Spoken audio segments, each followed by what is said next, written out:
हजारों साल पहले अर्थ पे एक बहुत ही पावरफुल स्टोन हुआ करता था और उस स्टोन की पावर्स लेने के लिए अर्थ पे बहुत ही खतरनाक एलियंस और क्रिएचर्स आते हैं। कुछ लोगों का एक ग्रुप होता है जो इन सभी क्रिएचर्स को रोकता था। उन लोगों की हेल्प एक नॉर्मल पुलिस कांस्टेबल करता है, पर वो उन खतरनाक एलियंस से नहीं लड़ सकता था क्योंकि वो एक कॉमन मैन था। पर कहते हैं ना, don't under estimate power of common man. यहाँ उस कांस्टेबल को वो स्टोन की पावर मिल जाती है। तो अब देखना है कि क्या वो उन डीमन से लड़ पाएगा जो आज तक कभी नहीं हारे, और हम भी उस कांस्टेबल की मदद करेंगे उन क्रिएचर्स को हराने में। यहाँ अर्थ की तरफ एक बहुत बड़ा मीटियोराइड आ रहा था और वो काफी तेजी से जाकर एक जंगल में गिर जाता है। उसकी वजह से वो पूरा जंगल बर्बाद हो गया था और चारों तरफ आग लग गई थी। अब यहाँ हमें एक छोटे से गाँव का सीन दिखाया जाता है जहाँ पर सभी लोग अपना अपना काम कर रहे थे। एक आदमी जिसका नाम डाव था, उसे रिसेंटली पुलिस कांस्टेबल की नौकरी मिली थी और वो अपनी नौकरी काफी अच्छे से कर रहा था। वो कुछ फोटोज का यूज करके क्रिमिनल को ढूंढ रहा था जो कि गायब थे। तभी वहाँ पर एक औरत आती है और वो डाव को बताती है कि उन्हें ये क्रिमिनल्स कभी नहीं मिलेंगे। तभी डाव को एक आदमी दिखता है जो कि सेम उस पेंटिंग जैसा दिख रहा था। डाव उस आदमी का पीछा करने लगता है। उस आदमी के हाथ में एक फिश पॉट था जिसके अंदर एक गोल्ड फिश थी। वो एक छोटे से होटल में जाता है और वो वहाँ के मैनेजर से एक कमरा मांगता है। मैनेजर उस आदमी को रूम नहीं दे सकता था। वो मैनेजर उस आदमी को बताता है कि उनके होटल में कोई भी पेट एनिमल अलाउ नहीं है, मतलब कि वो आदमी अपने गोल्ड फिश को अंदर नहीं लेके जा सकता। इसकी वजह से उस आदमी को काफी ज्यादा गुस्सा आने लगता है और वो मैनेजर पर चिल्लाने लगता है। लेकिन यहाँ पर तो कुछ अजीब ही हो रहा था। वो फिश अचानक धीरे धीरे बड़ी होने लगती है और वो एक डीमन फिश में कन्वर्ट हो जाती है जो कि काफी ज्यादा खतरनाक थी। वो अपने ही ओनर को एक ही बार में खा जाती है। और अब बारी थी उस मैनेजर की जो कि उस मछली को अंदर घुसने नहीं दे रहा था। वो डीमन मछली जैसे ही उस मैनेजर को खाने जाती है तभी वहाँ पर डाव आ जाता है। डाव उस मैनेजर को अपनी तलवार की मदद से बचाता है, लेकिन वो फिश डीमन डाव पर हमला कर देती है और उसे मारकर दूर फेंक देती है। यहाँ पर वो औरत भी आ जाती है जो हमें पहले सीन में दिखाई गई थी। वो एक टेबल का यूज करके उस मछली को उसके अंदर फंसा देती है। अब यहाँ पर ये काफी ज्यादा बेकार आइडिया था क्योंकि वो डीमन काफी ज्यादा हिल रहा था, जिसकी वजह से वो टेबल टूट जाता। और ऐसा ही होता है, वो टेबल पूरी तरीके से टूट जाता है और वो औरत भी दूर चली जाती है। अब यहाँ पता चलता है कि वो डीमन बड़ा भी हो सकता है। वो डीमन बिना टाइम वेस्ट किए उस औरत पर हमला कर देता है, पर वो औरत कोई नॉर्मल औरत नहीं लग रही थी। वो उस डीमन को अपने हाथ से रोक लेती है और उसे मारकर सेकंड फ्लोर पे फेंक देती है। वो डीमन समझ गया था कि वो इस फाइट को जीतने नहीं वाला है, इसीलिए वो छत को तोड़ते हुए ऊपर चले जाता है और वहाँ से भागने लगता है। डाओ भी उस डीमन को पकड़ने के लिए उसका पीछा करते रहता है। वो औरत एक ब्लैंकेट में कन्वर्ट हो जाती है और उस डीमन की तरफ उड़ने लगती है, लेकिन वो डीमन काफी ज्यादा दूर जा चुका था, तो इसीलिए वो औरत एक अजीब टाइप के आदमी का रूप ले लेती है और अपना डीमन डिटेक्टर निकालती है और उस डीमन को सर्च करने लगती है। वो एक टेम्पल के अंदर पहुंच जाती है जहाँ पर उसे उस डीमन के सिग्नल्स मिल रहे थे, लेकिन उसे वहाँ पर डीमन तो नहीं, डाओ मिल जाता है और वो डाओ को अपना असली चेहरा दिखाती है। वो एक बहुत ही ब्यूटीफुल औरत थी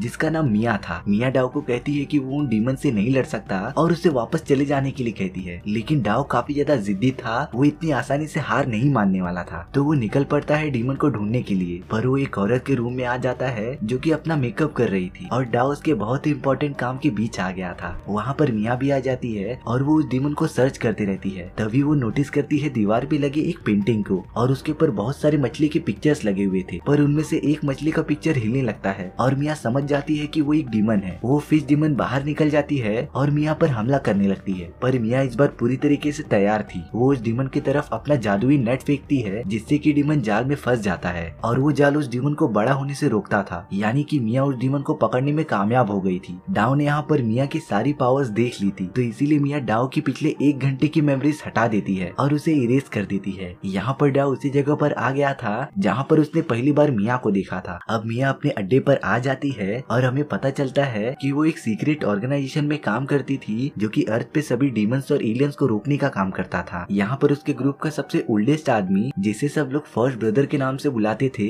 वो उस डीमन को देखता रहता है जिसे कि मिया ने पकड़ा था। वो उस डीमंस के पावर को एनालाइज करता रहता है और उसने ऐसी पावर कभी महसूस नहीं की थी। वो मिया को बताता है कि ये एक ट्रैप है क्योंकि उसने उस डीमन के अंदर एक ऐसी पावर देखी है जिसे कि कोई पावरफुल डीमन ही बना सकता है। फर्स्ट ब्रदर मिया को एक बहुत ही पावरफुल स्टोन के बारे में बताता है जो कि उनके ग्रैंड मास्टर के बॉडी में था, पर उनके ग्रैंड मास्टर की अचानक ही मौत हो गई थी। लेकिन उनकी एक बेटी थी जो कि दूर कहीं गांव में फंसी हुई थी और उसे प्रोटेक्ट करना बहुत ही जरूरी था क्योंकि वो एलियन जरूर उसके पास जाएंगे और उस लड़की की सारी पावर्स ले लेंगे। तो वो अपने सेकंड ब्रदर यून को संदेश भेज देता है कि वो उस लड़की को कैसे भी ढूंढे और उसे बचा ले। यहाँ गाँव में एक आदमी के पास बहुत ही खतरनाक वेपन था जिसे कि स्लेयर ऑफ गॉड कहते थे। यहाँ मिया अपने सभी लोगों के साथ निकल पड़ती है गांव की तरफ उस लड़की को ढूंढने के लिए, पर उसकी कोई जरूरत नहीं थी। यहाँ सेकंड ब्रदर को अपने बड़े भाई का संदेश मिल चुका था और वो सिटी में उस लड़की को ढूंढता रहता है। और लकीली जब वो एक कमरे के अंदर जाता है तब उसे वही औरत दिखती है, लेकिन यून को दीवारों पर बहुत ही खतरनाक निशान दिखते हैं जो कि मे भी उस लड़की ने बनाए होंगे, पर उसे देखकर तो ये नहीं लग रहा था। यून जब उसके पास जाता है तब वो लड़की अपना नाम रिन बताती है। वो रिन को कुछ खाने के लिए देता है और उसके हाथ पर एक निशान नोटिस करता है जो कि उसके ग्रैंड मास्टर की निशानी थी, और इससे वो कंफर्म हो जाता है कि ये लड़की ही उसके ग्रैंड मास्टर की बेटी है। तभी रिन को कुछ होने लगता है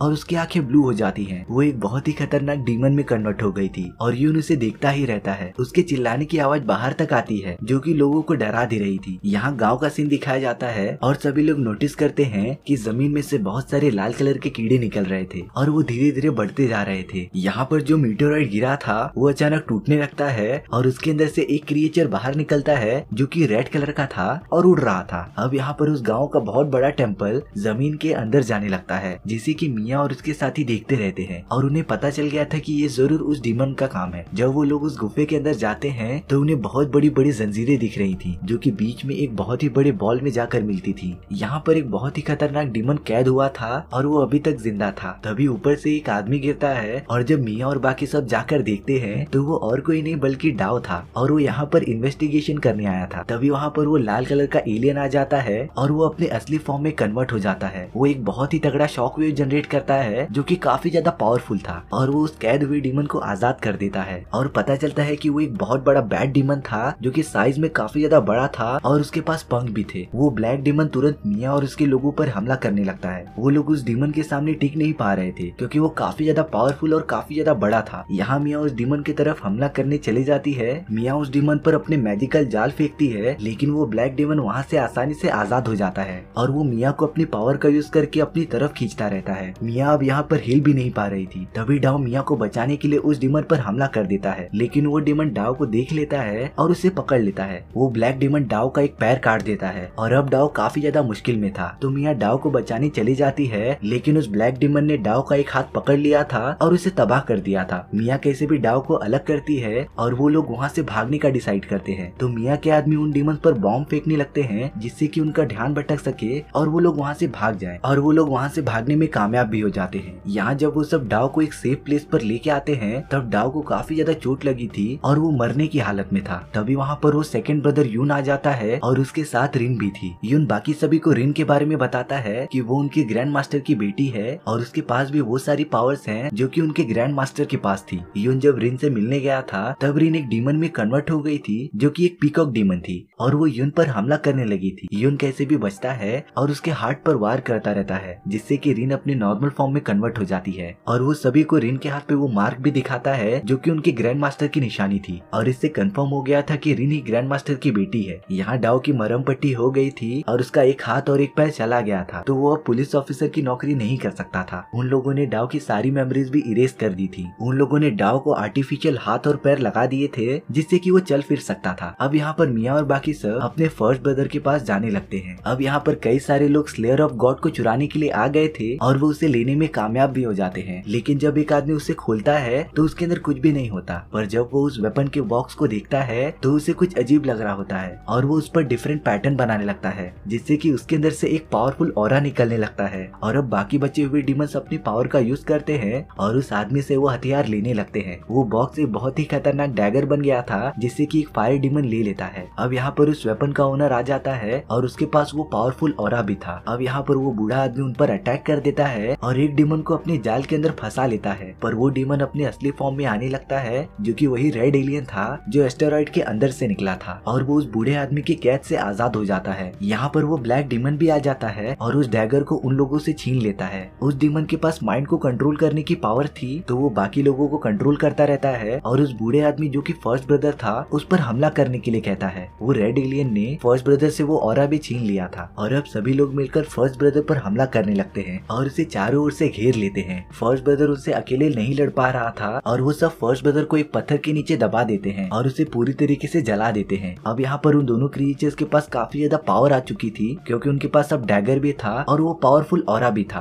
पर अब उन दोनों को वो पावरफुल स्टोन की पावर चाहिए थी जो कि रिन के पास थी। अब यहाँ पे हमें डाओ दिखाया जाता है जो कि उन सभी को छोड़कर जा रहा था और वो रिन को अलविदा करने आया था, पर तभी रिन डाओ को अपने पास बुलाती है और अपनी पावर का यूज करके डाओ के हाथ को ठीक करते रहती है। डाओ को इसमें काफी ज्यादा पेन हो रहा था, पर रिन कैसे भी करके डाओ के हाथ को वापस ला देती है। वो उसके पैर को भी ठीक कर देती है, लेकिन इसमें उसकी काफी ज्यादा पावर यूज हो गई थी और वो काफी ज्यादा कमजोर हो गई थी। पर यहाँ बाकी लोगों पर बहुत सारी रिंग से हमला होने लगता है और वो लोग कैसे भी उससे बचते रहते हैं। यहाँ पर वो रेड एलियन अपने ह्यूमन फॉर्म में आ गया था और सभी पर हमला करने लगा था। मिया उससे काफी ज्यादा लड़ते रहती है, लेकिन उस डीमन के पावर के सामने टिक नहीं पाती और दूर जाकर गिर जाती है। जब डाओ वहाँ पर आता है तब मिया उसके हाथ को देखकर चौंक जाती है कि डाओ का हाथ तो कट गया था, तो वो वापस कैसे आया। अब यहाँ वो रेड डीमन उनके पास आ गया था और उन पर हमला करने वाला था, पर डाओ उसके सामने आ जाता है और उसके हमले को रोकता रहता है। यहाँ पता चलता है कि रिन ने अपनी थोड़ी सी पावर डाओ को दे दी थी, जिससे कि डाओ के पास भी अब उस स्टोन की पावर थी जो कि काफी ज्यादा पावरफुल था। डाओ उन सभी को काफी ज्यादा अच्छी टक्कर देता रहता है और उन्हें मारता रहता है। वो फायर डीमन को भी हराने में कामयाब हो जाता है और अब मिया और बाकी सब रिन को लेकर भागने लगते हैं। अब यहाँ पर वो फर्स्ट ब्रदर आ गया था जो कि लास्ट फाइट में उन डीमन से बच गया था और वो मिया को बताता रहता है कि रिन ग्रैंड मास्टर की बेटी नहीं है और उन सभी को जल्द से जल्द रिन को मारना पड़ेगा क्योंकि वो एक डीमन है और वो अर्थ को तबाह करने आई है। फर्स्ट ब्रदर जैसे ही रिन की तरफ बढ़ता है तभी एक आदमी रिन को पकड़कर उससे दूर हो जाता है और वो आदमी और कोई नहीं बल्कि फर्स्ट ब्रदर था और वो दूसरा वाला फर्स्ट ब्रदर कोई बहरूपिया था जो कि वो एक डीमन था जिससे कि उस ब्लैक डीमन ने कंट्रोल किया था। और अब फर्स्ट ब्रदर उससे लड़ाई करते रहता है जिससे कि मिया रिन को लेकर भाग सके। यहाँ पर वाटर डीमन भी आ जाता है जो कि फर्स्ट ब्रदर पर साथ में मिलकर हमला कर रहा था और उन डीमंस ने फर्स्ट ब्रदर को काफी ज्यादा घायल कर दिया था। वो लोग मिया और यून पर भी हमला करने लगते हैं और उन्हें जमीन पर गिरा देते हैं। रिन जब ये सब देखती है तो वो अपनी पावर का यूज करती है और उन डीमंस का वार खुद ही पर हमला करवा देती है जिससे कि वो डीमंस मर जाते हैं। पर रिन ने अपनी काफी ज्यादा पावर यूज कर ली थी जिससे कि उसकी बॉडी काफी ज्यादा वीक हो गई थी। अब यहाँ पर सभी लोग इकट्ठा हो गए थे और फर्स्ट ब्रदर गांव को बताता है कि गांव के अंदर अब उस स्टोन की पावर थी तो वो ही उन डीमंस को साथ में मिलकर रोक सकता है और वो लोग निकल पड़ते हैं उन डीमंस पर हमला करने के लिए। यहाँ पर वो दोनों डीमंस दिखाए जाते हैं। तभी ब्लैक डीमन की तरफ एक पत्थर बढ़ रहा था जो कि फर्स्ट ब्रदर उसकी तरफ फेंकता रहता है और वो पत्थर जाकर ब्लैक डीमन को लग जाता है। यहाँ पर डाओ और बाकी सब भी आ गए थे। वो ब्लैक डीमन तुरंत रिकवर करता है और डाओ पर हमला करने चला जाता है। डाओ भी अपनी पावर का यूज करता है और उस ब्लैक डीमन पर हमला करते रहता है। वो ब्लैक डीमन को मार के जमीन की तरफ फेंक देता है और वो जाकर नीचे गिर जाता है। अब यहाँ पर वो रेड एलियन मिया पर हमला कर देता है, लेकिन मिया के पास भी उस स्टोन की पावर आ गई थी जिसे कि डाओ ने सभी में थोड़ा थोड़ा शेयर किया था और इसी की वजह से मिया उस डीमन को मारती रहती है और नीचे फेंक देती है। सच में उन लोगों के पास काफी ज्यादा पावर आ गई थी। तभी वो red demon slayer of God की पावर यूज करता है और उन सभी पर बहुत सारे बॉम्ब फेंकता रहता है। वो बॉम्ब्स काफी ज्यादा पावरफुल थे और उनकी तरफ तेजी से बढ़ रहे थे। तभी वहाँ पर सब कुछ थोड़े सेकंड के लिए रुक जाता है और जमीन में से वो पिकॉक डीमन बाहर निकलती है जो कि रिन थी। रिन उस रेड डीमन की तरफ जाती है और उसके सारे बॉम्ब्स अपनी तरफ अट्रैक्ट कर लेती है और सभी से दूर लेके जाती है। रेड डीमन तुरंत रिन पर हमला करने चला जाता है और उसे पकड़कर उसके बॉडी में अपने टेंटिकल्स घुसाने लगता है। पीछे से ब्लैक डीमन भी आता रहता है रिन पर हमला करने के लिए और रेड डीमन रिन पर बहुत सारे बॉम्ब फायर कर देता है, पर रिन कैसे भी करके वहाँ से हट जाती है और वो बॉम्ब जाकर ब्लैक डीमन पर लग जाता है जिससे कि ब्लैक डीमन पूरी तरीके से ब्लास्ट हो जाता है और मर जाता है। रेड डीमन उस ब्लास्ट से बच जाता है, पर वो पिकॉक डीमन उसे पकड़कर उस बॉम्ब के अंदर फेंक देती है जिससे कि एक चेन रिएक्शन होता है और वो रेड डीमन भी पूरी तरीके से ब्लास्ट हो जाता है। मतलब कि अब वो लोग जीत चुके थे।